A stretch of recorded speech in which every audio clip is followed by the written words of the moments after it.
നുണയുടെ കൂട്ടുപിടിച്ച് ചതിക്കാനാണ് നിന്റെ ഭാവമെങ്കിൽ നീ അറിയാത്തൊരു ജന്മം കൂടെയുണ്ട് എന്റെ.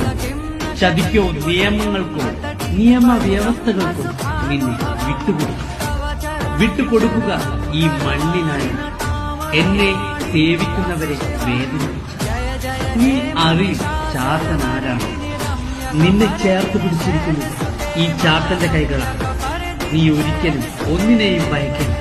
സാധിക്കില്ലെന്ന് കരുതിയ ഏത് കാര്യവും ചാത്തനോട് പറഞ്ഞാൽ ഉറപ്പായും സാധിക്കുക. എന്റെ ഭക്തരെ മുറിവേൽപ്പിച്ചു നീ ഏത് മൂർത്തിയുടെ കാൽക്കൽ അഭയം തേടിയാണ് നിന്നെ തേടി ഞാൻ വരും.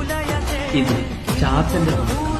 സ്നേഹിച്ചാൽ മനസ്സിലൊരു കൊട്ടാരം പണിയും, ദ്രോഹിച്ചാൽ നിനക്കായി ഒരു പട്ടട ഞാൻ പണിയും. എന്നാൽ പട്ടട പണിയുക മനസ്സിലായിരിക്കും, അത് ഓർത്തുകൊള്ളുക.